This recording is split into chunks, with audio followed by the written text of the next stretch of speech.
omukulu omugero radiator omupya in making. Hey, oh no. Mumwegendereze bamwise Alien Skinner. Okuva yamukuba ekikonde tekyatambula bulungi mu bwongo bwe yasalawo kubanga ate naye yesasuza ate mu ngeri eri gye yatugamba. Mulimu omuntu akuba wano ate gwe n'omukubisa wano. So akyali mu bbato ye ey'okubisa wano yayimirira n'agamba nti ye tajja ku performinga mu London ku Purple Party nga Pallaso agenzeyo muba mu mujoze. Tajja kuyimirira ku stage yemu n'omuntu eyamutimpula nga atimpula akaana kakato. Omulembe guno n'abaana abato tebakyaba kuba ate omulembe guno n'abakyala wadde nno n'okunsongamu olugalo my love. So n'olwekyo teyasanyuka bamukubanga akaana akato nga n'abaana abato tebakyatukuba n'abakyala omulembe guno tebakyaba kuba era tukusibirawo.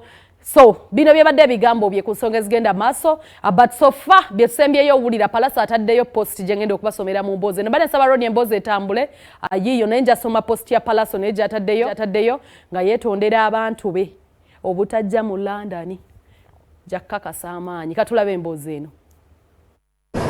London badde ndi wakusimbula ndowooza leero ssaawa nga 5 kitegeera akakiiko kange ne katuula ag'omukulu otomwenyini n'agamba boy London kawaani ensonga nakavidiyo kenavaayo nenkola neŋŋamba omukulu bw'aba agenda zekola ki osigala kalike wagamba nti Pallaso bw'aba agenda nkola ki osigala gwe oba ogenda yakola ki yasigale promoter nagamba bamugyeko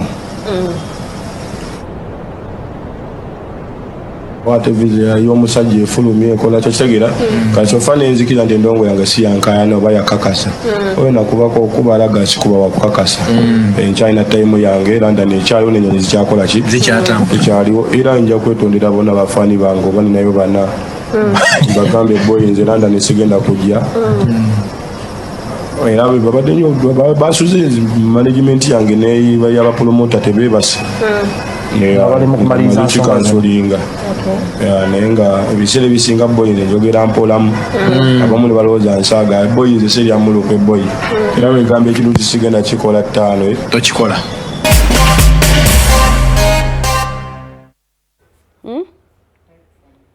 Okay, ndowooza mukikakasizza byebyo omukulu tagenda London. Nina post gye nalabye rero twakoze ne Brown Genius abasinga mu mumanyi ambadde nsaba ntereyo post Pallaso gye yakoze yatu confirmingidde nti omukulu ddala yatuuse n'amusinza amaanyi. But anyways, I love Pallaso so much. Pallaso is an amazing soul.